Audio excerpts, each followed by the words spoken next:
கடன் தொல்லை நீங்கி பணவரவு அதிகரிக்க மகாலட்சுமி, குபேரன் மற்றும் விநாயகர் வழிபாடுகள் மிகவும் சிறந்ததாக கூறப்படுகிறது.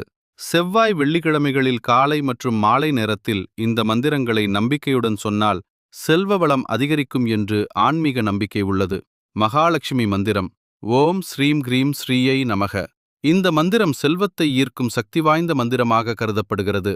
குபேர மந்திரம்: ஓம் யக்ஷாய குபேராய வைஷ்ரவணாய தனதான்யாதி பதையே தனதான்ய சம்ருத்திம் மே தேஹி தாபய ஸ்வாகா. இந்த மந்திரம் பணவரவு மற்றும் செல்வ வளம் பெற உதவும் என்று நம்பப்படுகிறது. விநாயகர் மந்திரம்: ஓம் ஸ்ரீம் கிரீம் க்ளீம் க்ளலம் கங் கணபதையே வரவரத சர்வஜனம் மே வசமினய ஸ்வாகா. இந்த மந்திரம் தடைகள் நீங்கி முன்னேற்றம் பெற உதவும். எளிய வழிமுறைகள்: வெள்ளிக்கிழமைகளில் லக்ஷ்மி நரசிம்மர் வழிபாடு செய்வது கடன் பிரச்சனை குறைக்க உதவும். பச்சை நிற துணியில் இலவங்கப்பட்டை வைத்து பணப்பையில் வைத்தால் பணவரவு அதிகரிக்கும் என்று நம்பிக்கை. வீட்டின் தென்மேற்கு மூலையில் பணப்பெட்டி வைத்து குபேரன் வழிபாடு செய்தால் செல்வம் சேரும் என்று கூறப்படுகிறது. இந்த மந்திரங்களை 21 நாட்கள் அல்லது 40 நாட்கள் தொடர்ந்து நம்பிக்கையுடன் ஜபித்தால் நல்ல பலன் கிடைக்கும் என்று ஆன்மீக நம்பிக்கை உள்ளது.